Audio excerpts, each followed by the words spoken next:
எல்லா நிலையிலும் இல்லற நிலையில் என்றாலும் சரி, துறவற நிலைகள் என்றாலும் சரி, எல்லா நிலைகளிலும் மக்களுக்கு தெளிவாக தெரிகின்றது. இந்த பொது கட்டமைப்பு என்பது ஒரு எதிர்காலத்துக்கான ஒரு கூட்டாண்மையை, பங்காண்மையை உருவாக்குவதற்கான ஒரு ஆற்றல் என்று. தங்களுக்கு அதிகாரம் இருக்கு என்ற ஒரு ஒரு கருத்தின் அடிப்படையில் தான் அந்த அதிகாரம் கைவிட்டு போகக்கூடாது அல்லது அதை தக்க வைக்க வேண்டும் என்ற ஒரு எண்ணத்துடன் தான் இவ்வாறான நடவடிக்கைகளை அவர்கள் மேற்கொள்கிறார்கள். இந்த யார் தங்களுக்குள் அதிகாரம் இருக்கிறது என்று தமிழர்கள் நிற்கின்றார்களோ அவர்கள் குழம்புகின்றார்கள். ஆனால் உண்மையிலே யாருக்காவது இவ்வளவு காலத்துக்கு அதிகாரம் கட்டமைக்கப்பட்டிருந்தால் 15 ஆண்டுகளாக ஒரு ஒரு இனஅழிப்புக்கான பரிகார நீதியையோ அல்லது ஒரு இனஅழிப்புக்கான தண்டனை நீதியையோ கூட பெற்றுக் கொடுக்க முடியாத அளவுக்கு இது உண்மையில் அந்த மக்களுக்குள் இருந்த பேணவாவை அல்லது மக்களுக்குள் இருந்த எழுச்சியை ஒருங்கிணைக்க கிடைத்த ஒரு சந்தர்ப்பமாகத்தான் இதனை பார்க்கலாம்.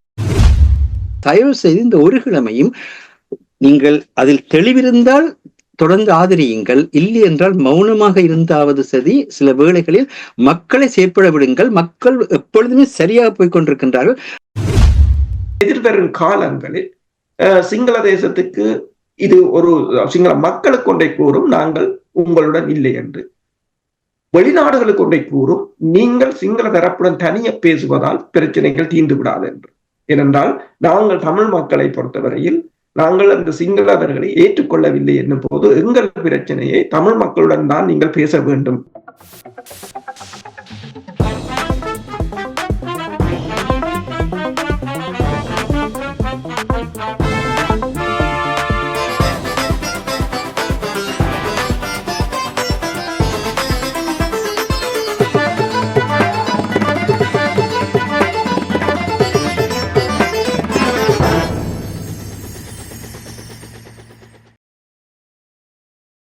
அனைத்துலக உயிரோடை தமிழ் ILC தமிழ் உயிரோடை தமிழில் அன்றுகளே இலக்கின் சிந்தனை.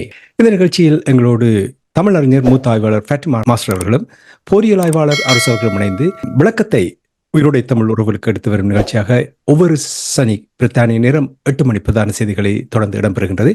கலையத்தில் எங்களோடு மாஸ்டர் இணைந்திருக்கின்றார். அதே போல் பொறியியல் ஆய்வாளர் அரசு அவர்களும் இணைந்திருக்கின்றார். வணக்கம் மாஸ்டர். வணக்கம் தனாஞ்சானி. வணக்கம் வணக்கம் தனாஞ்சானி. வணக்கம் மாஸ்டர். இன்றைய ஆசிரியர் தலையங்கம் சங்கு சின்னத்துக்கு வாக்களித்து இறமையை மீளுறுதி செய்து தேசமாக எழுவோம் என்பதுதான் இன்றைய ஆசிரியர் தலையங்கம். மாஸ்டர், தமிழர் தாயகம் எங்கும் தமிழ் பொது வேட்பாளருக்கு ஆதரவு பெருகி கொண்டு வருகின்றது. முழு வீச்சோடு அங்கே களத்தில் செயல்படுகிறார்கள் என்ற விடயங்களை அங்கிருந்து வருகின்ற செய்திகள் கூறுகின்றது. நிச்சயமாக இங்கே நீங்களும் அதை பிரதிபலித்து இருக்கிறீர்கள் என்று நம்புகிறேன். கூறுங்கள். அனைவருக்கும் அன்பு வணக்கம். குறிப்பாக இப்பொழுது பேச்சு முடிந்து செயல் இடம்பெறுகின்ற வாரமாக இந்த வாரம் அமைந்திருக்கின்றது.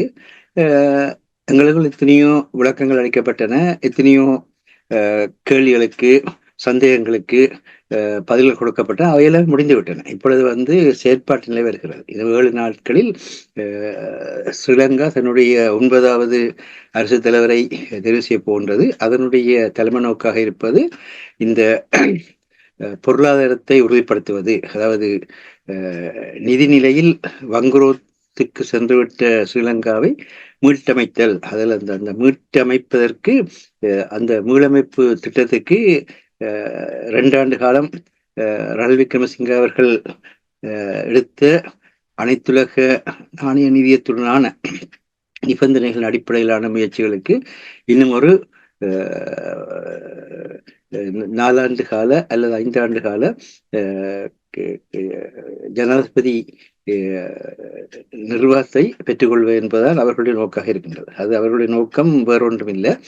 எந்த சிங்கள கட்சி வென்றாலும் கூட அந்த சிங்கள கட்சியில் நிச்சயமாக ரணில் விக்ரமசிங்க அவர்களுக்கு இந்த நிதித்துறை சார்ந்த ஒரு இடத்தை அவர்கள் கொடுப்பார்கள் என்றால், சிங்களர்களை பொறுத்த மட்டில் தங்களுக்குள் கட்சி ரீதியாக அவர்கள் மோதிக்கொள்கின்ற வளமை இருக்கின்றது. ஆனால் அவர்களுடைய அப்போ இரட்டை, அப்போ ஜாதிய, அப்போ ஆகமி என்ற எங்களுடைய நாடு, எங்களுடைய சிங்கள இனம், எங்களுடைய பௌத்த மதம் என்பதில் எல்லோரும் ஒருங்கிணைந்து விடுவார்கள். இது வரலாற்றில் கண்ட உண்மை. ஆகவே 22ஆம் தேதி காலையில் எந்த சிங்கள கட்சி ஆட்சிக்கு வந்தாலும் அங்கு பழையபடி வேதாளம் முருங்க மரத்தில் என்று சொல்லி தமிழர்களை எந்த விதமாக தேசிய நீக்கம் செய்யலாம், எந்த விதமாக அவருடைய இளமையை குறைக்கலாம் என்ற அந்த செயற்பாடு தொடர்பு என்பது எல்லோருக்கும் தெரிந்த ஒன்று. இந்த நிலையில் எங்களுக்கு மத்தியில் தான் இப்பொழுது நாங்கள் எங்களுக்குள்ளே இந்த பேச்சுக்களை நிறுத்தி கொண்டு எங்களுக்குள்ளே நிஜ யுத்தத்தை தவிர்த்து நிழல் யுத்தம் செய்கின்ற தன்மைகளை விடுத்து நாங்கள் ஓரணியில் இந்த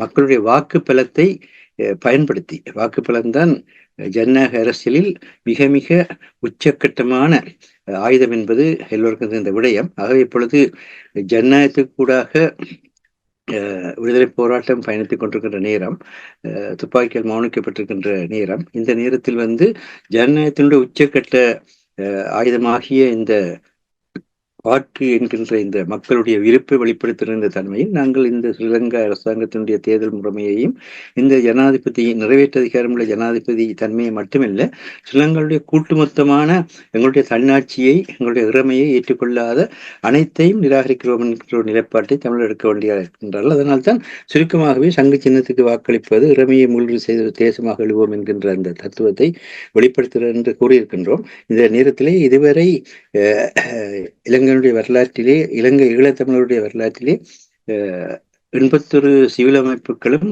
7 அரசியல் கட்சிகளும் ஒருங்கிணைந்து ஒரு தேசிய பொதுக்கட்டமைப்பை உருவாக்கினதில்லை. இதுதான் வரலாற்றிலே முதல் தடவையாக அப்படி ஒரு கட்டமைப்பை உருவாக்கி இந்த 22ஆம் தேதிக்கு பின்னர் தான் இதனுடைய வெளிப்பாடு தெரிய இருக்கின்றது. ஏனென்றால்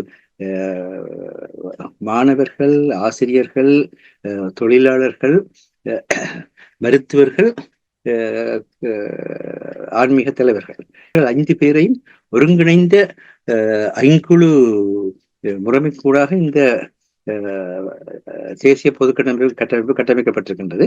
இதிலே இறைமை ஆளர்களாக தேர்ந்தெடுக்கப்பட்டவர்களைத்தான் அனைத்துலகம் கவனத்தில் எடுக்கின்ற ஒரு பின்னணியிலே இப்பொழுது அதற்குள் தேர்ந்தெடுக்கப்பட்ட பாராளுமன்ற உறுப்பினர்களும் இருக்கின்றார், இல்லை என்றில்லை. ஆனால் அதற்கு மேலாக இந்த கடந்த எங்களுடைய உரையாடலின் பொழுது பொறியியல் ஆய்வாளர் அரசு கூறியது போல இந்த சிவில் அமைப்பு, அதாவது அரசியலிலோ அல்லது பொருளாதாரத்திலோ எந்த பதவியையும் தாங்கள் ஏற்றுக்கொள்ளாமல் தங்களுடைய துறைசார் அறிவையும் தங்களுடைய அனுபவ அறிவையும் பகிர்ந்து கொள்கிற துறைசார் அமைப்புகள் இணைந்திருக்கின்றது மிக முக்கியமான விடயம். ஆகவே இது ஒரு நீண்ட பயணத்துக்கான முதல் அடியாக இருக்கின்றது. இந்த முதல் அடி மிகவும் பலமாக இருக்கின்றது என்பதை வெளிப்படுத்தக்கூடிய முறையிலே வாக்குகள் குவிக்கப்பட வேண்டும் என்பதுதான் எல்லா மக்களுடைய விருப்பமாக இருக்கின்றது. பார்த்தீர்களா என்றால் நேற்றைக்கு வடக்கு கிழக்கில் இருக்கின்ற குருக்கள் துறவியர்களுடைய அமைப்பு கூட இந்த பொது கட்டமைப்பை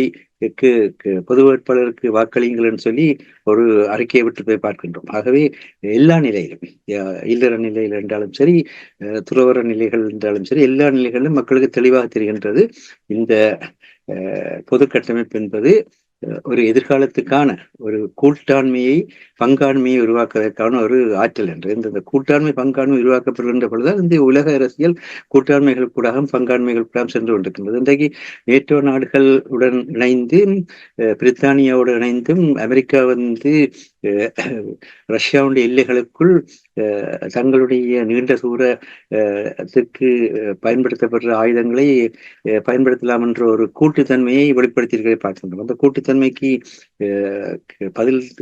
பதில் சொல்லும் விதத்திலே பூட்டினவர்கள் இந்த யுத்தத்தை தான் அற்புதமாக நடைபெற்றால் தங்கள் எல்லைகளுக்குள் இந்த அமெரிக்க, ஐரோப்பிய ஒன்றியத்தினுடைய, பிரித்தானியாவினுடைய ஆயுதங்கள் பயன்படுத்தப்படுமாயிருந்தால் அதனை தான் தங்களுடைய பாதுகாப்புக்கான அச்சுறுத்தலாக கருதி அதற்கான முறையிலே தாங்களும் செயற்பட வேண்டும் என்கின்ற ஒரு எச்சரிக்கையை கூட விடுத்திருக்கின்றனர். ஆகவே இங்கெல்லாம் பார்க்கின்ற பொழுது இந்த கூட்டாண்மைகள், பங்காண்மைகளுக்கு கூடாக இந்த அரசியல் நகர்ந்து கொண்டு போய் பார்க்கின்றோம். அப்படி இருக்கின்ற பொழுது தமிழர்கள் தனித்து நின்று ஒருவராகவோ இருவராகவோ அல்லது ஒரு சிலராகவோ எதையுமே செய்ய முடியாது என்பது உலகளாவிய நிலையில் வெளிப்பட்டிருக்கின்ற ஒன்று. அது வெளிப்படையான ஒன்று. இன்றைக்கு நீங்க எடுத்து பார்த்தீர்களா இருந்தால் அன்றைக்கு மிகப்பெரிய ஊடகங்களாக காணப்பட்ட BBC, CNN போன்ற ஊடகங்களுக்கு மத்தியிலேயே அல்ஜீரா போன்ற ஊடகங்களுடைய வளர்ச்சியையும், அதை விட இப்பொழுது பார்த்தீர்களா இந்த யூரோ நியூஸுடைய வளர்ச்சி வந்து எல்லாத்தையும் விட அதிகமாக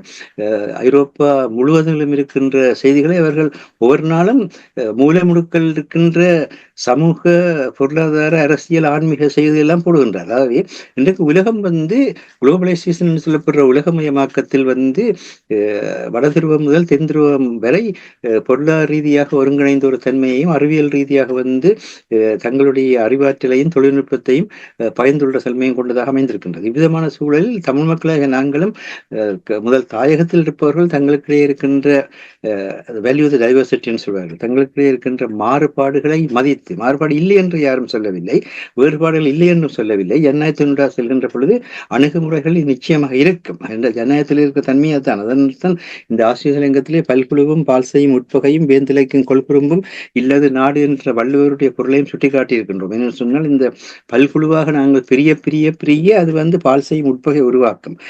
பால்சையும் உட்பகை உருவாக்க வேந்திலைக்கும் கொள்குறும்பு என்று சொல்லி அரசாலேயே கட்டுப்படுத்த முடியாது, அதாவது தமிழ் மக்களுடைய அரசாலேயே கட்டுப்படுத்த முடியாத குறும்புத்தன்மையெல்லாம் தோன்றும். அது இப்பொழுது சமூக வலைத்தளத்தில் எவ்விதமாக அந்த குறும்புத்தன்மையெல்லாம் நடக்கிறது என்பதை நாங்கள் பார்க்கிறோம். அது மட்டுமில்லை, அதிலும் ஆகவே நகைச்சுவையான விடயம் என்னவென்றால், சிங்களவர்கள் இத்தனை தங்களுக்குள் கட்சி மாறுபாடு நடந்து ஒருத்தர் வந்து தேர்தலில் போட்டி போடுகிற நேரத்தில் கூட அவர்கள் இதுவரை எந்த நிழல் யுத்தத்துக்கு செல்லவில்லை. யாரையுமே தனிப்பட்ட முறையில் யாரும் தாக்கவும் இல்லை.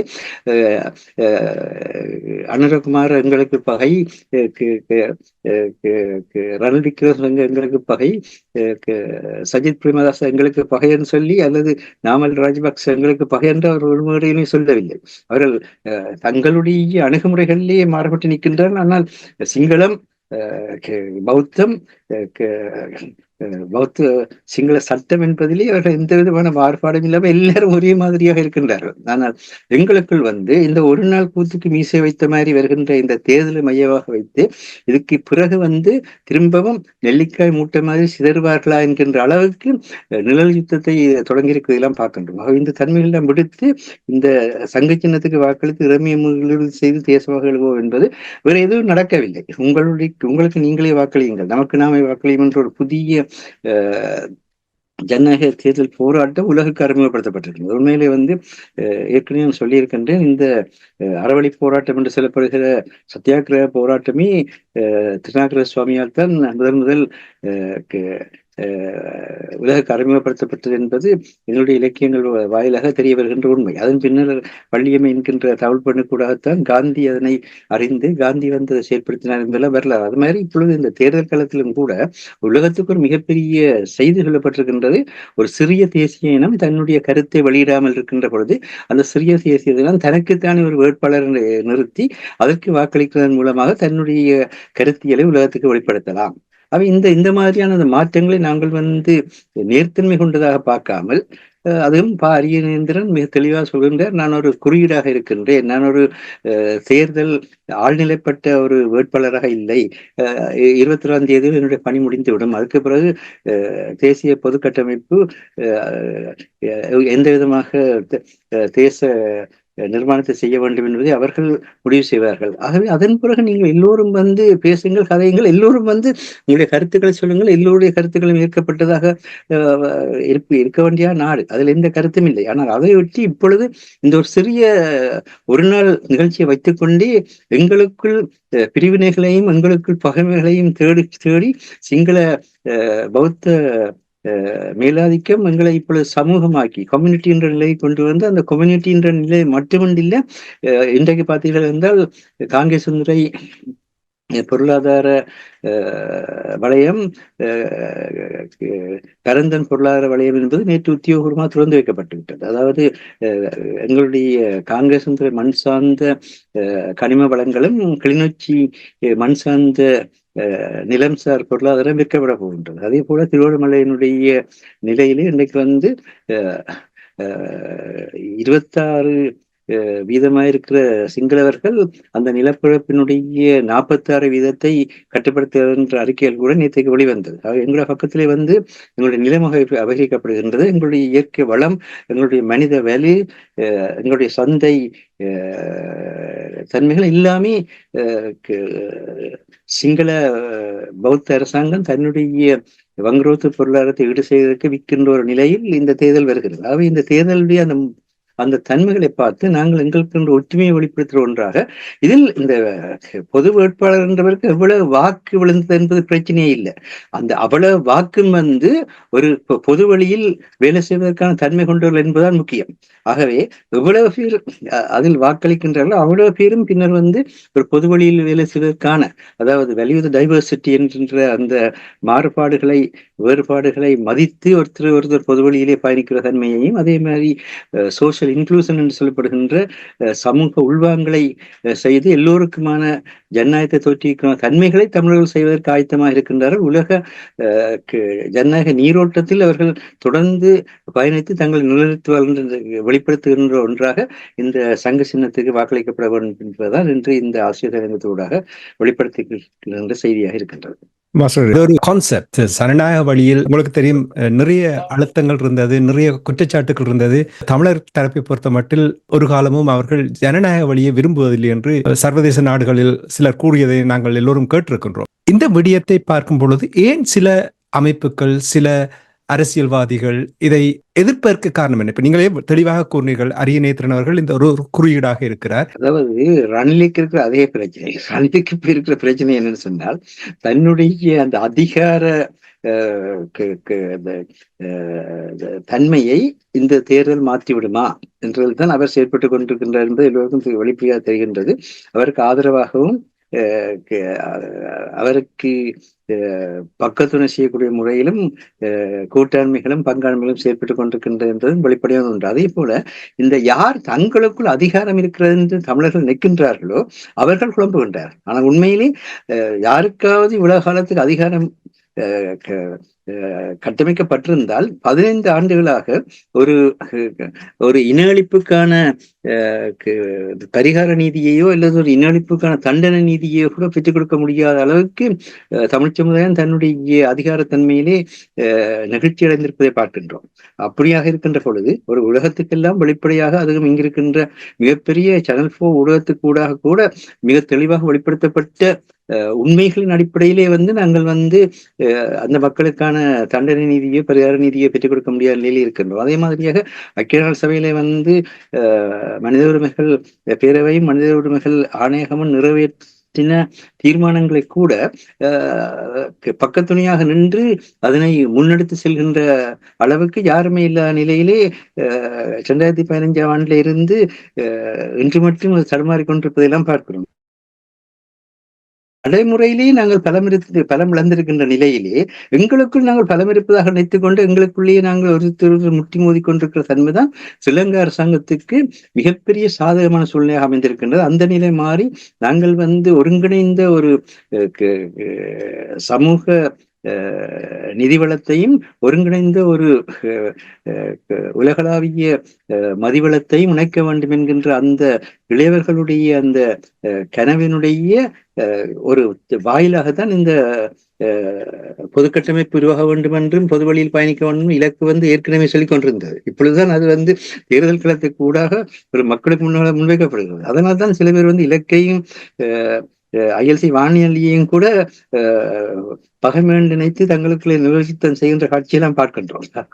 உங்களுக்கு நிழலித்தம் செய்யாதீர்கள், இதுதான் உண்மை. உண்மையை நாங்கள் விதமாக கூட்டாக சந்தித்து எதிர்கொள்ள வேண்டும் என்பதைத்தான் இந்த தேர்தல் வெளிப்படுத்த வேண்டும் என்பதை நாங்கள் எதிர்பார்க்கின்றோம். நன்றி மாஸ்டர், நன்றி.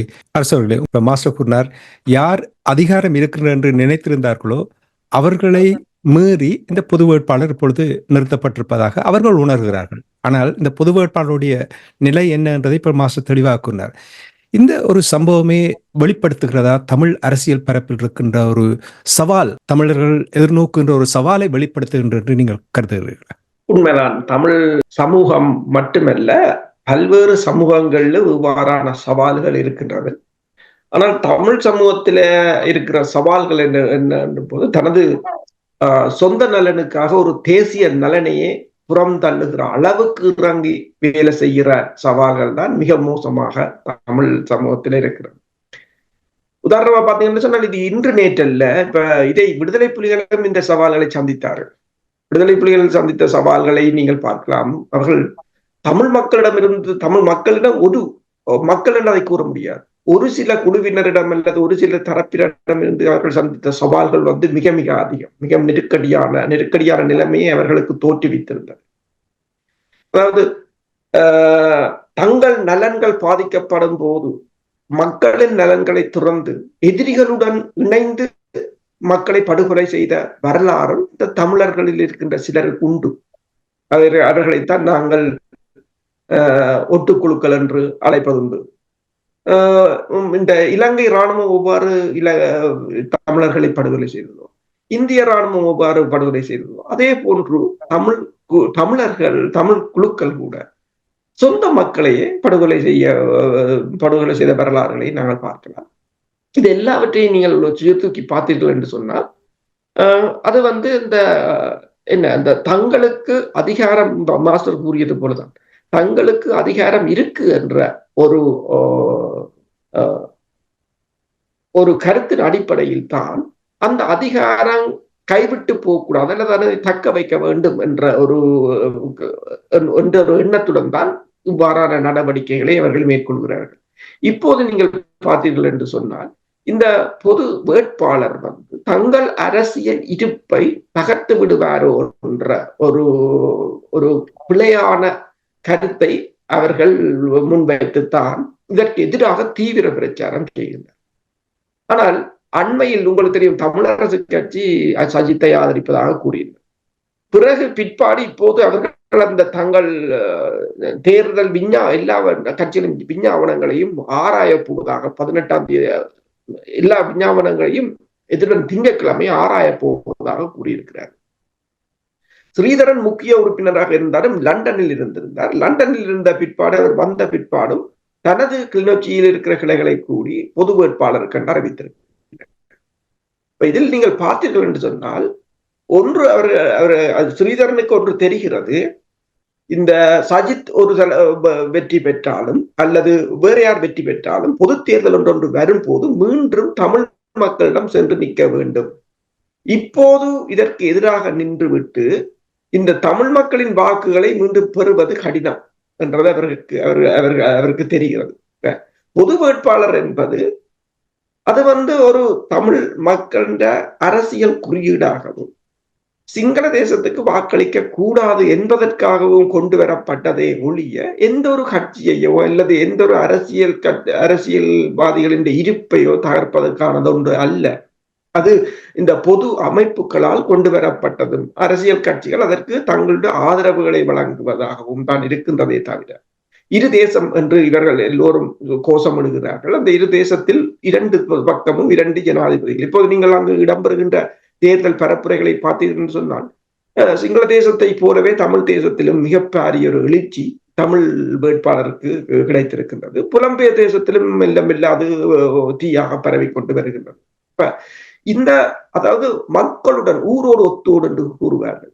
இந்த மக்களுடன் சேர்ந்து பயணிக்க வேண்டிய நீங்கள் தனித்து நிற்கும் போது இதில் பொது வேட்பாளரோ அவர்களை ஆதரித்தவர்களோ தனித்து விடப்பட போவதில்லை. நீங்கள் தான் தனித்து விடப்பட போவீர்கள். உங்களை யாரும் தனித்து விட விரும்பவில்லை, அரவணைத்து செல்லத்தான் விரும்புவோம். ஆனால் நீங்களாகவே அதற்குள் வர மறுத்து பிடிவாதத்தில் நிற்கும் போது எதுவும் செய்ய முடியாது. இப்ப இதற்கு எதிராக நிற்பவர்களில் பலரை பாருங்கள். ஏதோ தாங்கள் வேறு கட்சி இதில் இணையக்கூடாது என்ற நிலையில் இருக்கிறார்கள். ஆனால் அவர்களும் தேசியம் பேசுகிறார். அந்த தேசியம் பேசுபவர்களை இயங்குவதாக கூறுகிறார்கள். இதுதான் அந்த வேடிக்கையானது. அதாவது எந்த ஒரு நிலையிலும் நீங்கள் விட்டுக் கொடுப்பை மேற்கொள்ள முடியாத நீங்கள், ஆனால் அந்த தேசிய கொள்கையில் இயங்குவதாக கூறுவதுதான் ஒரு வேடிக்கையானது. தமிழ் மக்களுக்கும் தமிழ் பிரதிநிதிகளுக்கும் இடையில் நிறைய இடைவெளி இருக்கிறது என்று நீங்கள் நம்புகிறீர்களா? உண்மைதான். என்னென்று சொன்னால் இப்ப தமிழ் பிரதிநிதிகளை பொறுத்தவரையில் மக்களின் நலன் சார்ந்து இயங்குவதில்லை. இப்ப நீங்கள் பார்க்கலாம், மக்களுடைய எந்த பிரச்சனையையும் அவர்கள் இதுவரையில் தீர்த்து வைத்ததாகவும் இல்லை. இப்ப உதாரணமா பார்த்தீங்கன்னு சொன்னா மீனவர் பிரச்சனையாக இருக்கலாம், மயிலத்தின மாதவன பிரச்சனையாக இருக்கலாம், காணி அபகரிப்பாக இருக்கலாம், அதாவது தங்களுக்குரிய அந்த பிரதிநிதித்துவத்துக்குரிய அந்தஸ்தை பயன்படுத்தி அனைத்துலக சமூகத்துடனோ வெளிநாடுகளுடனோ அல்லது பிராந்திய நாடுகளுடனோ அல்லது உலக வல்லரசுகளுடனோ அதனை கொண்டு சென்று ராஜதந்திர ரீதியில் அதனை ஒரு பேசுபொருளாக்கக்கூடிய ஒரு தகமை இல்லை. எனவே அவர்கள் அந்த மக்களின் பிரச்சனைகளுக்கு அவர்கள் இல்லை என்னும் போது மக்களிலிருந்து அந்நியப்பட்டே நிற்கிறார்கள். இப்ப கடந்த பொது தேர்தலில் கூட மிக சொற்பளவு வாக்குகள் தான் கிடைத்திருந்ததாக கூறப்படுகின்றது. போடப்படுற அதாவது சொற்பளவு வாக்கு. சரி, நான் நினைக்கிறேன் நீங்கள் பேசுவது எனக்கு கேட்கவில்லை. மாஸ்டர், உங்களிடம் வருகின்றேன். நாங்கள் மீண்டும் அரசர்களிடம் நாங்கள் மீண்டும் வரலாம். உங்களிடம் வருகின்றேன் மாஸ்டர். இப்ப குறியீடாக நிற்கின்ற தமிழ் பொது வேட்பாளர் தமிழ் அரசியல் பரப்பில், தமிழ் அரசியல் வருங்காலத்தில் எந்த விதத்தில் இது சிதைக்கும் என்று நீங்கள் கருதுகிறீர்கள்? இது என்னென்றால், இந்த பொது வேட்பாளர் தத்துவத்தை விளங்கிக் கொள்ளாதாலே இப்படி சிக்கல். பொது வேட்பாளர் என்பது ஒரு அரசியல் கட்சி அல்ல, ஒரு அரசியல் கோட்பாடும் அல்ல. அது ரெண்டுக்கும் அப்பால் மக்களுடைய கருத்து கணிப்பை உலகம் கேட்கின்றது. உங்களுக்கு தெரியும், அமெரிக்க காங்கிரஸில் கூட தமிழருடைய பிரச்சனை பற்றி ஒரு பொது வாக்கெடுப்பு நடத்தப்பட வேண்டும் என்கிற கோரிக்கை கூட ஒரு சில காங்கிரஸ் உறுப்பினர்களால் முன்வைக்கப்பட்டிருப்பதை பார்க்கின்றோம். அதாவது உலகம் ஒரு ஜனநாயக ரீதி கூடாக இந்த பிரச்சனைக்கான தீர்வை கொண்டு வேண்டும் என்கின்ற ஒரு போக்கில் செயற்பட்டுக் கொண்டிருக்கின்றது. உலகம் என்று சொல்கின்ற பொழுது நாங்கள் நேரடியாகவே ஏற்றுக்கொள்ள வேண்டும். வெள்ளாண்மைகளும் கூட்டாண்மைகளையும் கொண்ட உலகம். அங்கு ஒரு தனி மனிதன் அதை பேசவில்லை. இந்த ஒரு சூழலில் மக்களுடைய இறமையை மீளுறுதி செய்ய வேண்டிய தேவை இருக்கின்றது. மக்களுடைய உரிமையை எப்படி மீளுறுதி செய்வது? நாங்கள் இந்த அரசாங்கத்தை ஏற்றுக்கொள்ளவில்லை, இந்த தேர்தல் முறையை ஏற்றுக்கொள்ளவில்லை, எங்களுக்கான அரசாங்கம், எங்களுக்கான தேர்தல் முறை என்பது கொண்டு வரப்பட்டால்தான் அதில் வருகின்ற வேட்பாளருக்கு தான் நாங்கள் வாக்களிக்கின்ற பொழுது அது சுதந்திரமான ஜனநாயக தேர்தலில் நாங்கள் பங்கெடுத்து எங்களுடைய பொது விருப்பை தெரிவித்ததாக இருப்போம் என்பதை வெளிப்படுத்த வேண்டிய தேவை இருக்கிறது. அதுதான் இந்த பொது வேட்பாளருடைய நியமனம் என்பது. பொது வேட்பாளர் இருக்கிறவர்கள் 81 சிவில் சமூகத்தை சேர்ந்தவர்கள், பல்வேறு தரப்பினரையும் கொண்டவர்கள். எப்படி பண்டாரநாயக்கா, எஸ்டபிள்யூஆர் பண்டாரநாயக்கா 20களில் சிங்கள கரையோர சிங்களவர்களையும் கண்டி சிங்களவர்களையும் ஒன்றுபடுத்தி ஒரு சிங்கள ஒருமைப்பாட்டை, சிங்கள பௌத்த தேசியத்தை ஒருமைப்படுத்துவதற்காக ஐங்குழு தாக்கத்தை கொண்டு வந்தாரோ. மாணவர்கள், ஆசிரியர்கள், தொழிலாளர்கள், மருத்துவர்கள், ஆன்மீக தலைவர்கள் இவர்களை ஒருங்கிணைத்து எப்படி ஒரு தாக்கத்தை கொண்டு வந்தாரோ அதே மாதிரியாக இப்பொழுது ஒரு சமூக ஒருங்கு அமைப்பின் ஊடாகத்தான் அந்த பலத்தை வெளிப்படுத்த முடியும். அந்த பலம் கட்டமைக்கப்படுகின்ற பொழுதுதான் பொருளாதார பலம் பெறும். இப்பொழுது இருக்கிற பிரச்சனை அரசியல் அல்ல. அரசியல் எப்பொழுதோ 2009ஆம் ஆண்டு முள்ளிவாய்க்கால் இனஅழிப்பின் மூலமாக எங்களுக்கு மேல் ஆக்கிரமிப்பு அரசியல் நடத்தப்படுகிறது என்பது உலகெல்லாம் தெரிந்த விடயம். அதை எதிர்க்க முடியாத அளவுக்கு தமிழ் சமுதாயம் அரசியல் ரீதியாக பலவீனப்படுத்தப்பட்டிருக்கின்றது என்பதும் வெளிப்படையான ஒன்று. ஆயுத முனையில்தான் தமிழர்களுடைய அரசியல் பணி புறப்படுகின்றது என்பதும் வெளிப்படையான ஒன்று. இது ஒரு சுதந்திரமற்ற தேர்தல். இந்த சுதந்திரமற்ற தேர்தலில் நாங்கள் ஒரு கோட்பாட்டை முன்வைத்து மக்களுடைய குடியேற்றத்தை கோருவதோ அல்லது அந்த சுதந்திரமற்ற தேர்தலில் மக்களுடைய விருப்பாக பார்ப்பதோ முடியாது என்பதுதான் இந்த தேர்தலை புறக்கணிப்பதற்கான காரணமாக இருந்து வந்தது. ஆனால் தேர்தலை புறக்கணிப்பதற்கான காரணமாக இன்றும் கூட சிலரை பின்பற்றுகின்றால் அதில் எந்த பிரச்சனையும் கூட இல்லை. நீங்கள் தொடர்ந்து பின்பற்றுங்கள். இப்பொழுது பொது வேட்பாளருக்கு அளிக்கப்படுகிற வாக்குகளும் தேர்தலை புறக்கணிக்க வேண்டும் என்று சொல்லி விரும்புகிற மக்களுக்கு அளிக்கப்படுற வாக்குகளும் கூடவே சிங்கள கட்சிகளுக்குள் அறகலிய போராட்ட குழு சார்பாக நியமிக்கப்பட்டிருக்கின்ற வேட்பாளர் மற்றும் இன்னொரு சமசக்தி என்ற கட்சி கூடாக நியமிக்கப்பட்டிருக்கிற வேட்பாளர்களும் தமிழர்களுடைய தன்னாட்சி உரிமை மறுக்கப்பட்டது தான் இந்த நாட்டினுடைய பிரச்சனைக்கு காரணம்னு சொல்லி பேசுகின்றார்கள். இவர்களுக்கு எல்லாம் விழுகின்ற வாக்களுடைய கூட்டு மொத்தமாகத்தான் நாளைக்கு அது தமிழ் மக்களுடைய இறவையினுடைய வாக்காக வெளிப்படுத்தப்படும். ஆகவே யார் எதை செய்கின்றார்கள் என்பதல்ல முக்கியம், அவர்கள் செய்கின்ற நோக்கம் என்ன. அந்த நோக்கம் எங்களுடைய மக்களுக்கான பலமாக, எங்களுடைய தேசத்துக்கான எழுச்சியாக காணப்படுகிறதா, எங்கள் இலக்களை நோக்கி பயணிப்பதற்கான சக்தியை அளிக்கிறதா என்பதுதான் முக்கியமான விடயம். ஆகவே இது ஒரு செயற்பாட்டு நிலை பிரச்சனை. இதுல என்னென்றால், நாங்கள் இந்த காலம் கட்சி அரசியலுக்குள் அல்லது அமைப்பு ரீதியான அரசியலுக்குள் சென்று அந்த பின்னணியில் வந்து நாங்கள் ஒருத்தர் ஒருவர் குறை சொல்வதும் ஒருவர் சந்தேகமாக பார்ப்பதும் அந்த பின்னணியில் வந்து நாங்கள் வந்து தேசமாக எழ முடியாத ஒரு சூழ்நிலைக்கு போனதும் தான் வரலாறாக இருக்கின்றது. அதை தாண்டி எல்லாரும் நீங்கள் அணுகுமுறையில் எப்படியும் பயணியுங்கள், ஆனால் அந்த அணுகுமுறையுடைய நோக்கம் வந்து மக்களுக்கு பாதுகாப்பான அமைதியான ஆட்சியும் வளர்ச்சிகளும் அந்த தாயகத்தினுடைய இறைமையின் அடிப்படையிலே முன்வைக்கப்பட வேண்டும் என்பதுதான் நோக்கமாக இருக்கின்றது. அதை தெளிவுபடுத்துவதற்கு தான் இந்த பொது வேட்பாளர் சுருக்கமாக சொன்னால் இலக்கில் வந்து நாங்கள் ILCயில் வந்து மிக நீண்ட காலமாக பொது வழியில் மக்கள் ஒன்றுபட்டு விதமாக வந்து ஆப்பிரிக்க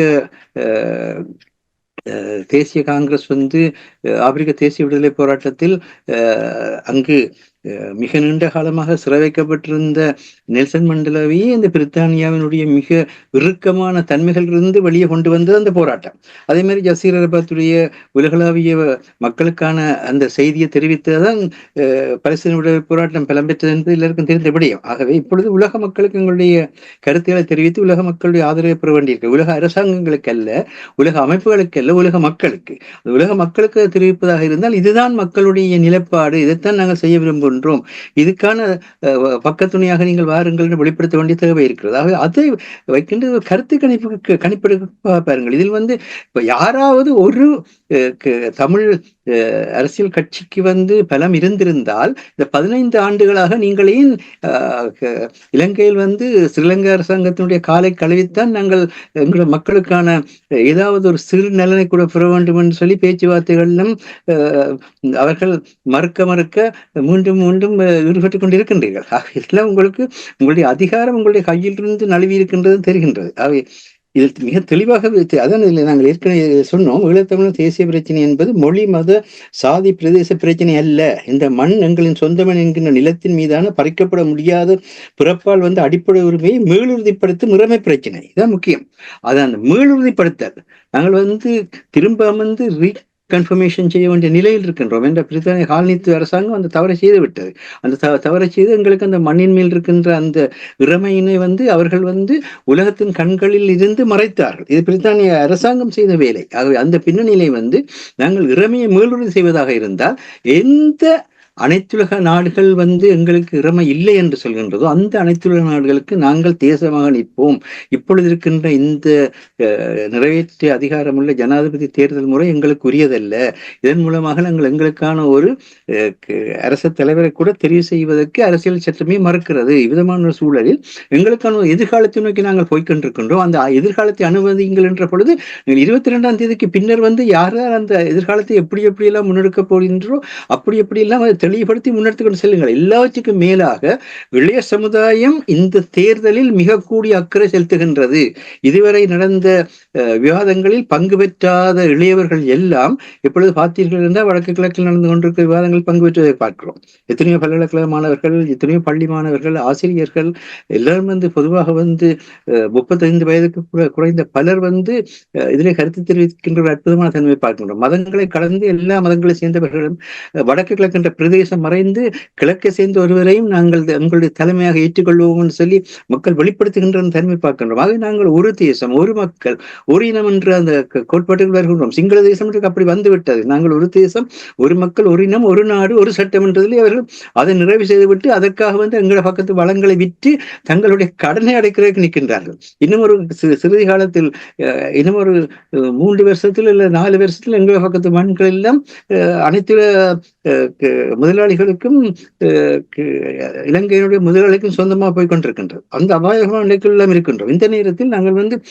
தேசிய விடுதலை போராட்டம் தோற்றம் பெற்ற 70-80களான காலகட்டத்துக்கும் இன்றைக்கு இருக்கிற உலக காலகட்டத்துக்கு மிக நீண்ட வித்தியாசம் இருப்பது என்பதை அரசு வந்து பல தடவைகளில் பல உதாரணங்களுக்காக எடுத்து கூறியிருக்கின்றார்கள். வாழுகின்ற காலத்தை பாருங்கள். We are living in the current world. நடைமுறை உலகத்தில் வாழ்ந்து கொண்டிருக்கின்றோம். நடைமுறை உலகம் எதிர்பார்ப்பது என்ன, அதற்கு ஏற்ற பதில் சொல்ல வேண்டியிருக்கின்றது. ஆகவே இது படித்தவர்களுக்கு நடக்கிற சுமந்திரனுக்கு என்ன அதிகாரம் இருக்கின்றது? நான் சொன்னால் தமிழ் மக்கள் கேட்பார்கள் சொல்வதற்கு என்ன அதிகாரம் இருக்கின்றது? இப்படியாக யாராவது அரசியல் தலைவர் எங்களுடைய வரலாற்றிலேயே பேசி இருக்கின்றார். இல்ல பேசத்தான் முடியுமா? இங்கு தன்னிலும் இன்றைக்கு இவ்வளவு பெரிய அதிக ஆசனங்களை பெற்ற ஒரு லேபர் கட்சியுடைய தலைவராவது இப்படி சொல்வார்களா? தாங்க சொன்னால் மக்கள் கேட்பார்கள். அப்ப இது ஒரு சவாலா மாஸ்டர்? ஒவ்வொருத்தரும் தாங்கள் சொல்வதை தமிழ் மக்கள் கேட்க வேண்டும் என்று அரசியல்வாதிகள் மட்டுமில்லை, புலம்பெயர்ந்து வாழுகின்ற நாடுகள் இருக்கின்ற அமைப்பு. நீங்கள் ஆரம்பத்தில் கூறினீர்கள், ஒரு தனி மனிதர், ஒரு தனி கட்சி, ஒரு தனி நாடாளுமன்ற உறுப்பினர் யாருமே இவர்கள் தமிழ் மக்களுக்கு ஒரு தீர்வை பெற்றுக் கொடுக்க முடியாது. இப்படியான நிலைமை இருக்கிறது. தங்களை தக்க வைப்பதற்காக, தங்களுடைய கட்சிகளை தக்க வைப்பதற்காக, தங்களுடைய அமைப்பை தக்க வைப்பதற்காக எவ்வாறு செயல்படுவது, இது எவ்வளவு ஆபத்தான ஒரு சவால். அதாவது பொதுப்படையாக ஒரு தலைமை, ஒரு அணி தேவை என்பது எல்லோருக்கும் தெரிந்த விடயம். ஆனால் அந்த ஒரு தலைமை, ஒரு அமைப்பு என்பது மக்களிடத்தில் இருந்து மக்களுடைய மனவிருப்பின் பேரில் இவர் எங்களுடையவர், இது எங்களுடையது என்கின்ற எண்ணத்தின் அடிப்படையில் எழ வேண்டிய ஒன்று. அவை அந்த மக்களுக்கான அந்த தன்மையை, மக்களுக்கான அந்த உரிமையை நாங்கள் வழங்குகின்ற பொழுதுதான் இது எங்களுடையது என்ற எண்ணம் ஏற்படும். தேசிய விடுதலை போராட்டம் நடந்து கொண்டிருந்த நேரத்தில் ஒவ்வொருவருக்கும் அது எங்களுடைய அந்த எண்ணம் இருந்ததா இருக்கவில்லையா? அதற்காக எல்லோரும் தமிழ் விடுதலை புலிகள் ஆதரவாளராக இருந்தார்கள் என்று கூட இல்லை. தமிழ் விடுதலை புலிகள் ஆதரவாளர் இல்லாமல் இருந்தவர்கள் கூட அது எங்களுடையது என்று கூறினார்கள். ஏன் கூறினார்கள்? ஏன் அந்த நேரத்தில் பின்னுக்கு நீங்கள் பார்த்தீர்களா இருந்தால் எல்லா போராளி குழுக்களும் கூட மௌனம் சாதிக்குழுக்கு சென்று விட்டார்கள். ஏனென்றால் ஒரு செயற்பாடு மக்களுடையதாக முன்னெடுக்கப்படுகின்ற பொழுது நாங்கள் அதில் கலந்து கொள்ள வேண்டும், அல்லது மௌனமாக இருந்து என்ன நடக்கின்றதை பார்க்க வேண்டுமே தவிர அதை நாங்கள் குழப்புவமாக இருந்தால் அது சிங்கள பௌத்த பேரினவாதம் செய்ய வேண்டியதை நாங்கள் செய்கின்ற நிலைக்கு ஆளாவோம். இதுதான் இலங்கையில் நடந்து கொண்டிருக்கிறது. இதான் எல்லா நிலையிலும் நடந்து கொண்டிருக்கின்றது. அந்த நிலையிலிருந்து மக்கள் உணர்ந்து விட்டார்கள். இனி கஷ்டம், மக்களோடு நாங்கள் பேசுவது, மக்களோடு பழகுவது கஷ்டம். நீங்கள் எங்கேயும் எடுத்து பாருங்கள், இன்றைக்கு பிரித்தானியா கூட எடுத்து பாருங்கள். பிரித்தானியாவில் இருக்கின்ற ஈழத்தமிழ் இளையோருடைய எண்ணிக்கை எவ்வளவு? அந்த ஈழத்தமிழ் இளையோருடைய எண்ணிக்கையிலே எத்தனை விதமானவர்கள் இன்றைக்கு அவர்கள் அத்தனை பேருக்கும் தங்களுடைய தாயகத்துக்கு, தங்களுடைய தாய்மொழிக்கு ஏதாவது செய்ய வேண்டும் என்ற வேகம் இருக்கின்றது. அவர்களோட நீங்கள் தனிப்பட்ட முறையில் பேசினால் அத்தனை பேரும் சொல்லுவார்கள். ஆனால் அவர்களை செயற்பட விட்டு அவர்களுக்கு ஊடாக அந்த மக்கள் இளையவர்கள் மிக பரந்த அளவிலே செயற்படுகின்ற ஒரு போக்கினை ஏன் ஏற்படுத்த முடியாமல் இருக்கின்றது? அவர்களுடைய உலகம் இன்னும் ஒரு 10 வருஷத்தில் மரம் எந்த பக்கம் விழுகுதோ அந்த பக்கம் விழும். அதுக்கு நீங்கள் எப்படித்தான் முண்டு கொடுத்தாலும் மரம் விழுகிறதான் என்பது எல்லோருக்கும் தெரிந்த விடயம். அந்த மரம் சாய்ந்துட்டால் சாய்ந்ததுதான். ஆகவே இந்த இளைய சமுதாயம் தன்னை உணர்ந்து, தன்னுடைய உலகப்போக்கினை உணர்ந்து, அந்த உலகப்போக்குக்கு ஏற்ற மாதிரியாக தன்னை நிலப்படுத்துவதன் மூலமாக தன்னைத்தானே பாதுகாக்கிறதுக்கு மிக தேவையான ஒரு தன்மை கொண்டதாக இந்த பொது கட்டமைப்பு இருக்கின்றது. ஆகவே இந்த பொது கட்டமைப்பையும் இந்த பொது வேட்பாளரையும் அந்நியப்படுத்தி பார்க்காதீர்கள். ஒவ்வொருவருடையது அதுன்றதான் நமக்கு நாமே வாக்களிக்கிறோம் என்ற அந்த தத்துவத்தை கூறுகிறார். இதை உணர்ந்து கொண்டு இணைந்ததன் பின்னர் யாராவது மிக திறம்படமான அணுகுமுறையில் ஒவ்வொன்றையும் செய்ய முடியுமாக இருந்தால் சொல்லுங்கள், மக்களுக்கு சொல்லுங்கள், மக்களுக்கு வெளிப்படுத்துங்கள். அதற்குரிய நிதி பலத்தை, அதற்குரிய தொழில்நுட்ப பலத்தை, அதற்குரிய உலக ஆதரவை இவற்றை வெளிப்படுத்துங்கள். அப்படி வெளிப்படுத்துகின்ற பொழுது மக்கள் வருவார்கள். ஒரு 13 பேருடன் தொடங்கிய ஒரு தேசிய தலைவருடைய அந்த தேசிய விடுதலை போராட்டம் உலகத்தினுடைய அத்தனை நாடுகளுக்குமான செய்தியை சொன்னது மட்டுமல்ல, உலகமே அதை பார்த்து திகைத்து நின்ற வரலாற்றை பார்க்கின்றோம். என்ன செய்தார்? மக்களிடம் போனார், மக்களுடன் நின்றார், மக்களுடன் வாழ்ந்தார்.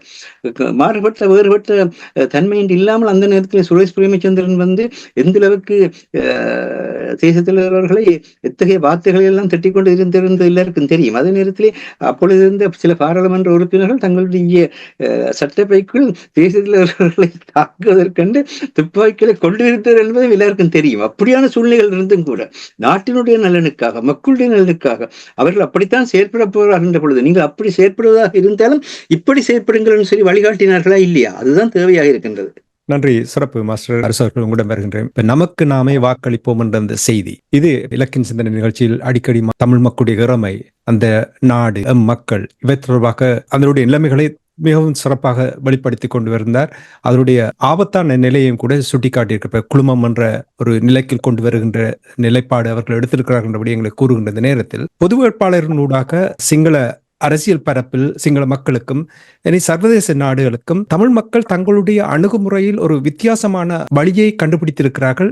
இது அவர்களுக்கு ஒரு தலையடியை கொடுக்கும் என்று நீங்கள் நம்புகிறீர்களா? உண்மைதான். இப்ப மாஸ்டர் அடிக்கடி கூறுவது போல எங்களை ஒரு குழுமமாக மாற்றப் போகிறார்கள் என்றதற்கு ஒரு சரியான பதிலடியாக இந்த பொது வேட்பாளர் ஏனென்றால் நாங்கள் இப்ப தமிழ் மக்களை பொறுத்தவரையில் என்ன கூறுகிறோம் என்று சொன்னால், நாங்கள் 2 தேசங்களாக இருந்தோம், பிரித்தானியர்கள் எங்களை இணைப்பதற்கு முதல் என்று. அப்ப அதே ஒரு 2 தேசங்களாக பிரிந்து நிற்பதை காட்டுவதுதான் இந்த பொது வேட்பாளரை களமிறக்கியதும், தமிழ் பொது வேட்பாளரை களமிறக்கியதும், அவருக்கான ஆதரவுகளை மக்கள் கொடுக்க முனைந்து நிற்பது. மாஸ்டர் கூறியது போல விடுதலை புலிகள் கூட ஒரு 13-14 பேருடன் ஆரம்பித்து தான் இந்த உலகத்தின் கவனத்தை ஈர்க்கக்கூடிய அளவுக்கு வளர்ச்சி பெற்றிருந்தார்கள். இந்த பொது வேட்பாளர் இந்த கருத்துருவாக்கம் உருவாக்கப்பட்ட போது அதை கேலியாகவும் அது நடக்குமா என்றும் அதற்கு ஆதரவு கிடைக்குமா என்றும் பார்த்தவர்கள் இப்போது நீங்கள் அதனை பார்த்தீர்கள். அதில் அந்த கருத்து தெரிவித்த பலரே இப்போது இறுதி நேர எழுச்சி வந்து சிங்கள தேசத்துக்கு ஒரு கடுமையான பதிலை கூறும் என்ற அளவுக்கு, அதை கூறுற அளவுக்கு அந்த மக்கள் அதற்குரிய ஆதரவை கொடுத்திருக்கிறார்கள், அதில் இணைந்து பயணிக்கிறார்கள் என்னும் போது இது வந்து உண்மையில் அந்த மக்களுக்கு இருந்த வேணவாவை அல்லது மக்களுக்கு இருந்த எழுச்சியை ஒருங்கிணைக்க கிடைத்த ஒரு சந்தர்ப்பமாகத்தான் இதனை பார்க்கலாம். இந்த பொது வேட்பாளரை பொறுத்தவரையில் தொடர்ச்சியாக இதில் நாங்கள் இந்த சிவில் அமைப்புகளாக இருக்கலாம், இதில் இணைந்து பயணித்த அரசியல் கட்சிகளாக இருக்கலாம், தொடர்ந்து இந்த மக்களின் அன்றாட பிரச்சனைகள், மக்களின் வாழ்வியல், மக்கள் அனுபவிக்கின்ற பிரச்சனைகள், அல்லது காணி பிரச்சனையாக இருக்கலாம், அல்லது மீனவர்களுடைய பிரச்சனையாக இருக்கலாம், அல்லது தொழில் பேட்டைகளை அமைப்பதில் உள்ள பிரச்சனைகள், அல்லது இலங்கை அரசால் ஏற்படுகின்ற பிரச்சனைகளுக்குள் முகம் கொடுத்து மக்களுடன் மக்களாக நின்று பயணிப்பார்களாக இருந்தால் இது இந்த எழுச்சி தொடர்ந்து தக்க வைக்கப்படும். இந்த எழுச்சி தக்க வைக்கப்படும் என்பதுடன் இது வந்து எதிர்வரும் நாடாளுமன்ற தேர்தலில் கூட கடுமையாக எதிரொலிக்கும். இதுவரை காலமும் இலங்கை தேர்தலில் நம்பிக்கையற்றிருந்த தமிழ் மக்கள் இனி இலங்கைக்கு நாங்கள் வாக்களிக்க தேவையில்லை, எமக்கு நாமே வாக்களிக்கிறோம் என்ற ஒரு உத்வேகத்தை மக்களுக்கு கொடுத்திருக்கிறோம்.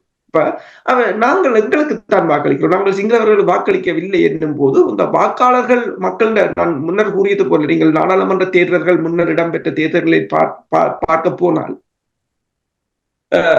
சொற்ப வாக்குகளைத்தான் மக்கள் வாக்களித்தார்கள். அதாவது அந்த தேர்தலில் இப்ப சுமந்திரன் அவர்கள் கூறியது யோசிக்கலாம், தான் தமிழ் மக்களின் பிரதிநிதி என்று. ஆனால் ஒட்டுமொத்த தமிழ் மக்களும் வாக்களிக்க வெளிக்கிட்டார், தமது வாக்குரிமையை பயன்படுத்தினால் இவர்கள் எல்லாம் காணாமல் போய்விடுவார்கள். அந்த மக்கள் அரசியலில் ஈடுபாடு காட்டாததுதான் இவ்வாறானவர்கள் இந்த அரசியல் பரப்பில் உலா வருவதற்கான காரணம். ஆனால் அந்த நிலைமையை இந்த தமிழ் பொது வேட்பாளர் எதிர்காலத்தில் மாற்றலாம் என்ற ஒரு கருத்து இருக்கின்றது. ஒரு விஷயம் என்னென்றால் தனஞானி அருஸ், இந்த பொது வேட்பாளருக்கு தன்னை வந்து அடையாளமாக நிறுத்தியிருக்கின்ற அரியநேந்திரன் அவர்கள் தேசிய விடுதலை போராட்டத்தையும் மாவீரர்களையும் தேசிய தலைவரையும் எந்தெந்த இடங்களெல்லாம் எப்படியெல்லாம் மதிப்பளிக்க வேண்டுமோ அப்படியெல்லாம் மதிப்பளித்த நிலையில்தான் அவருடைய பொலிகண்டி முதல் பொத்திகள் வரையான தன்னுடைய தேசத்தை இணைக்கின்ற பயணத்தை மேற்கொண்டிருக்கின்றார். எல்லா இடத்திலும் வந்து எங்களுடைய மாவீரர்களனதும் மக்களினதும் நினைவேந்தல் இடங்களில்தான் அவருடைய பயணம் ஆரம்பமாகின்றது. அத்துடன் வந்து அந்த தேசிய விடுதலை போராட்டத்துக்கோ அல்ல தேசிய விடுதலை போராட்டத்தினுடைய கருத்துக்களுக்கோ தாங்கள் எதிரில்லை என்பதை பல தடவைகளிலே வெளிப்படுத்துகின்றார்கள். ஆனால் நாங்கள் வந்து புறக்கணிப்பு என்பது சட்ட ரீதியாக மிக முக்கியமானது, யாரையும் அதை சொல்லவில்லை. ஆனால் நாங்கள் புறக்கணிக்கின்றோம் என்று சொல்லி நாங்கள் புறக்கணித்து இது உங்களுடைய சட்டத்துக்கு நீங்கள் வெளிப்படுத்துகிறேன்னு சொல்லி எந்த நாடுன்றே வேண்டாம், எந்த ஒரு அமைப்பு உலகத்திலே வந்து இவ்வளவு காலத்துக்கு எங்களுக்காக வந்து அந்த அடிப்படையிலே அந்த சட்டத்தை உறுதிப்படுத்துகிற அடிப்படையிலே செயற்பட்டிருக்கிறார்கள். ஆகவே உலகம் என்பது இன்று வந்து தன்னுடைய வல்லாண்மையையும் தன்னுடைய கூட்டாண்மையையும் எங்களுக்கு மேல் செலுத்துகின்ற ஒரு தன்மையை தான் செயல்படுத்தி கொண்டிருக்கிறது. அதற்கு எதிராக செயல்படுவதாக இருந்தால் திரும்ப இது எங்களுடைய சக்தி, எங்களுடைய தேசம் எங்களுடைய சக்தி, எங்களுடைய மண்ணினுடைய ஒவ்வொரு துகளும் வந்து எங்களுடைய முன்னோர்களுடைய, எங்களுடைய தொழிலாளர்களுடைய, எங்களுடைய உழைப்பாளர்களுடைய இரத்த வியர்வையில் உருவாகின்ற உற்பத்திகளின் பின்னணியிலே வருவது. இலங்கையினுடைய பொருளாதாரம் என்பது தனியே வந்து சிங்கள தொழிலாளர்களும் சிங்கள உழைப்பாளர்களும் பின்னணியில் உருவாகவில்லை, எங்களுடைய மக்களுடைய இரத்த வியர்வையின் அடிப்படையில் தான் உருவானது. ஆகவே இந்த தேசம் எங்களுடையது, எங்களுடைய மண், இதை நாங்கள் எங்களுடையதாகத்தான் கருதுவோமே ஒழிய இந்த தேர்தல் மூலமாக வருகின்ற அரசு தலைவருக்கு உரியதல்ல என்பதை வெளிப்படுத்துவதில் என்ன தவறு இருக்கிறது? ஆகவே தயவு செய்து இந்த ஒரு கிழமையும் நீங்கள் அதில் தெளிவிருந்தால் தொடர்ந்து ஆதரியுங்கள், இல்லை என்றால் மௌனமாக இருந்தாவது சரி. சில வேளைகளில் மக்களை செயற்பட விடுங்கள். மக்கள் எப்பொழுதுமே சரியாக போய் கொண்டிருக்கின்றார்கள். யாருமே இதுவரை எந்த தவறையும் செய்யவில்லை. இதற்குள் தனிப்பட்ட நபர்களுடைய பின்னணியிலே நாங்கள் விமர்சனங்களை செய்வது என்பது ஒவ்வொருவருடைய தனிப்பட்ட வாழ்க்கையை பற்றியும் பொதுமக்களுக்கு வடிவாக தெரியும். அந்த அளவுக்கு எங்களுடைய ஊடகங்கள் சிறம்பட செய்திருக்கின்றன. எல்லாரை பற்றியும் தெரியும், என்னை பற்றியும் தெரியும், உங்களை பற்றியும் தெரியும், ஒருவரை பற்றியும் கூட தெரியும். மக்களை அவ்வளவு முட்டாள்கள் அழைத்துக் கொண்டு நீங்கள் மக்களுக்கு ஆக்களை நீங்கள் இனம் காட்டாதீர்கள். மக்களுக்கு தெளிவாக தெரியும். மக்கள் அதுக்குரிய நேரத்தில் அதுக்குரிய பதில்களை வெளிப்படுத்துவார் என்பதுதான் தெளிவான ஒன்றாக இருக்கின்றது. நன்றி மாஸ்டர். சனநாயக உரிமையை வெளிப்படுத்துவதற்கு, எங்களுடைய நிலைமை என்ன என்பதை வெளிப்படுத்துவதற்கு ஒரு சந்தர்ப்பம்.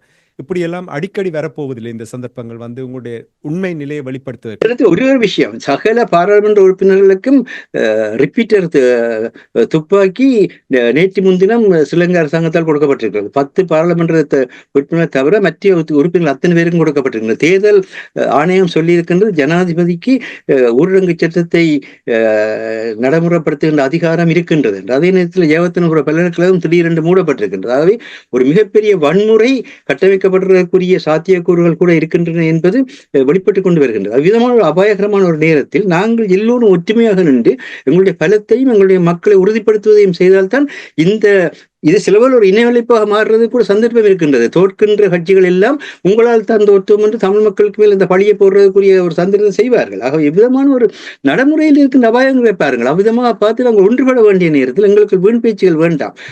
கூட்டத்தில் கூடி நின்று கூவி கழிப்பாரடிகளியே வாய்ச்சொல்லில் வீரடி இருந்தது போதும். இது செயல்திறனுக்கு வருவோம். அந்த செயல்பாட்டுக்கான தளங்கள் உருவாக்கப்படட்டும். நன்றி. மிகவும் சுருக்கமாக மாஸ்டர், இப்ப நீங்கள் நிறைய விடயங்கள் இங்கே எங்களுடைய உறவுகளுக்கு கூர்ந்தீர்கள். கடந்த கால சம்பவங்கள், நிகழ்கால சம்பவங்கள், நாங்கள் எவ்வாறு செயல்பட வேண்டும் என்ற விடயங்களை கூறியிருக்கிறீர்கள். இந்த தமிழ் பொது வேட்பாளர், இந்த அரசு தலைவருக்கான தேர்தல் தமிழ் மக்களை உணர்வு பூர்வமாக தமிழ் மக்கள் இணைவதற்கும் தங்களுடைய உணர்வை வெளிப்படுத்துவதற்கும் இது ஒரு சந்தர்ப்பம் அமைத்து கொடுத்திருக்கின்ற நீங்கள் நம்புகிறீர்களா? நிச்சயமாக. என்ற கருத்து கணிப்பு, ஒவ்வொருவரும் சுதந்திரமாக தன்னுடைய கருத்தை சொல்றதுக்கான ஒரு சந்தர்ப்பம் இருக்கின்றது. யாருமே எதற்குமே பயப்பட வேண்டிய, அஞ்ச வேண்டிய தேவையில்லை. நீங்கள் ஒவ்வொரு குடிமகனுக்குரியது அந்த தேசம், அந்த தேசத்துக்குரியதான் ஆட்சி. ஆகவே குடிமக்களால் விரும்பப்பட்டதாகத்தான் அரசியல் வர வேண்டும். எப்படிப்பட்ட அரசியல் இருந்தாலும் சமூகம் சமூகத்தில் இருந்துதான் பொருளாதார எழுச்சி வரும். பொருளாதார எழுச்சியில் இருந்தால் அரசியல் வரும். சமூகம் இல்லாவிட்டால் பொருளாதாரம் இல்லை. பொருளாதாரம் இல்லாத ஒரு சமுதாயத்தை இன்றைக்கு தமிழர்கள் நாங்கள் 3000 வருஷம் இருந்தோம், 4000 வருஷம் இருந்தோம், தமிழ் வழி உலகத்தில் மூத்த மொழி என்றெல்லாம் பேசிக்கொண்டிருக்கலாம். ஆனால் எங்களுடைய அந்த பொருளாதார பலத்துக்காகத்தான், அந்த சமூக மூலதனத்துக்காகத்தான், அந்த புத்திஜீவித்தனத்தினுடைய ஒருங்கிணைப்புக்காகத்தான் எங்களை மற்றவர்கள் மக்களாக பார்ப்பார்களே தவிர எங்களுடைய பாரம்பரியத்தையோ எங்களுடைய பழைய கால வரலாறுகளை வைத்து யாருமே எதுவுமே செய்வதில்லை. எவ்வளவு வெளிப்படையான ஒன்று. ஆகவே தயவு செய்து இதை ஒரு கருத்து கணிப்பாக பார்க்கின்ற பொழுது இந்த கருத்து கணிப்பின் பின்னல் இதில் ஒன்று என்னென்றால், வாக்களிக்காவிட்டாலும் கூட அதுவும் சாதகமாகத்தான் வரும், வாக்களித்தாலும் கூட அதுவும் சாதகமாகத்தான் வரும்.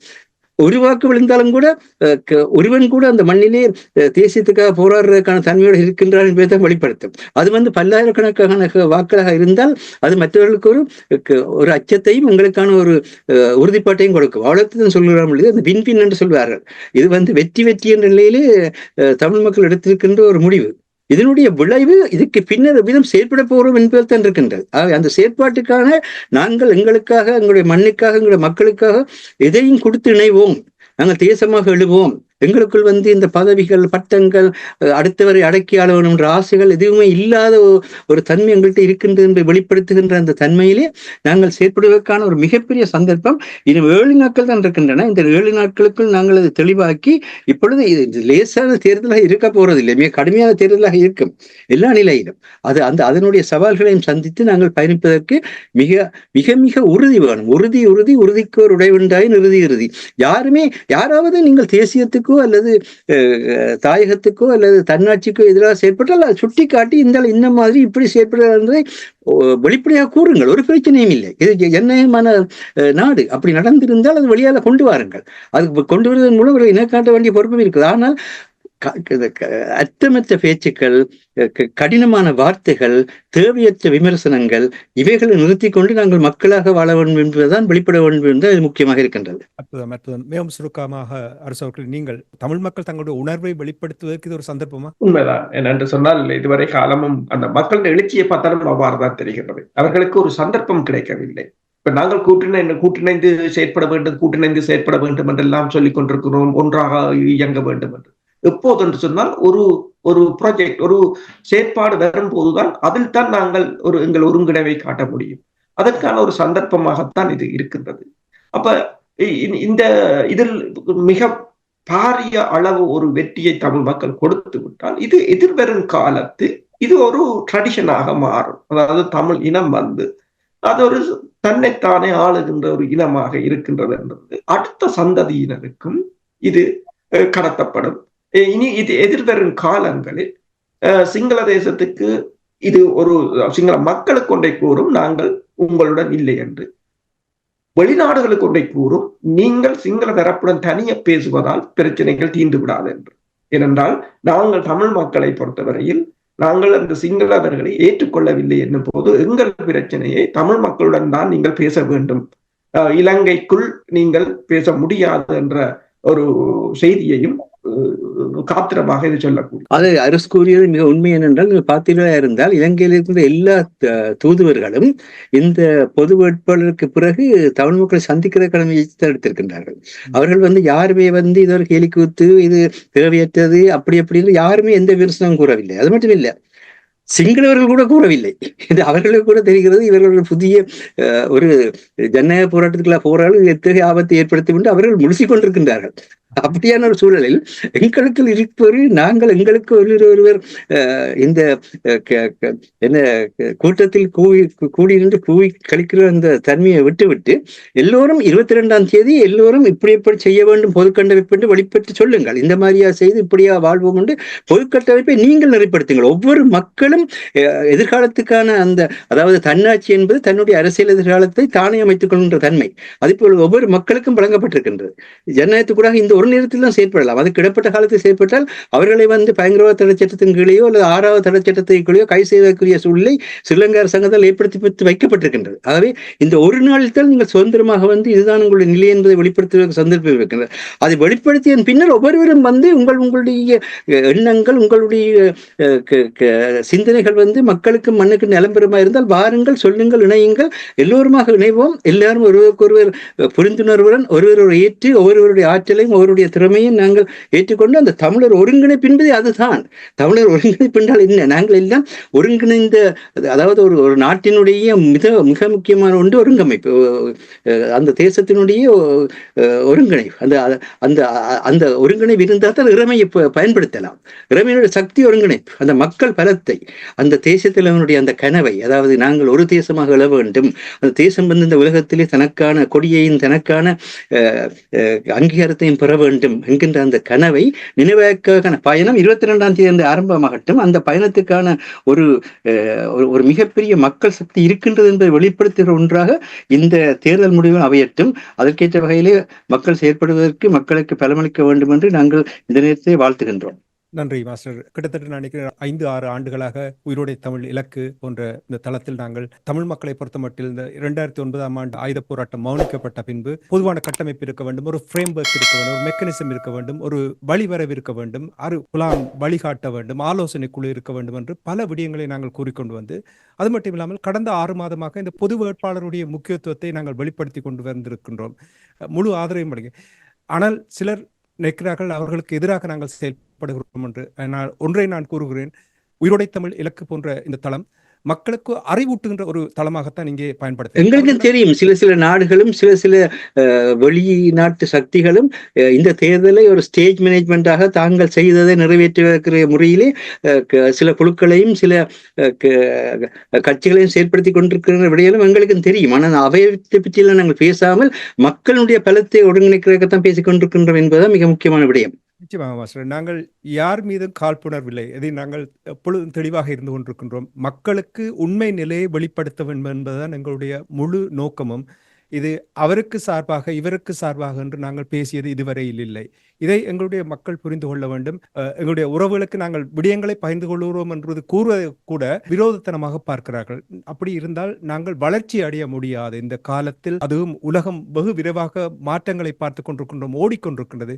நாங்கள் அந்த ஓட்டத்தில் நாங்கள் பயணிக்காமல் பின்னே தங்கி நிற்போம் என்பதைத்தான் இந்த நேரத்தில் நான் கூறலாம். அது இன்னொரு உண்மை என்னென்றால், உங்களோட நிற்கிறவர்களுக்கு தான் நீங்கள் பல விமர்சனங்களை முன்வைக்கிறீர்களே தவிர, நாட்டுக்கும் மக்களுக்கும் எதிராக செயற்பட்டு கொண்டிருக்கிற எத்தனையோ சக்திகளை உங்களால் ஒரு சிறிய அளவில் கூட தடுத்து நிறுத்த சக்தி இல்லாமல் இருக்கின்றோமே நாங்கள் என்பதால் மிக வேதனையான உண்மை.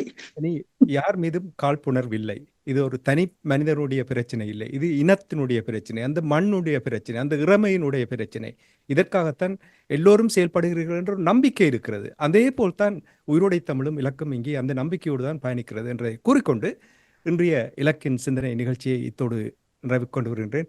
நிகழ்ச்சியில் பங்கெடுத்த தமிழறிஞர் மூத்த ஆய்வாளர் ஃபட்மார் மாஸ்டர் அவர்களுக்கும் போரியல் ஆய்வாளர் அரசு அவர்களுக்கும் சிறப்பாக இங்கே கருத்துக்களை பகிர்ந்ததற்காக இருவருக்கும் நன்றியை கூறிக்கொண்டு தனாஞானி இந்த நிகழ்ச்சியை நிறைவு கொண்டு வருகின்றேன்.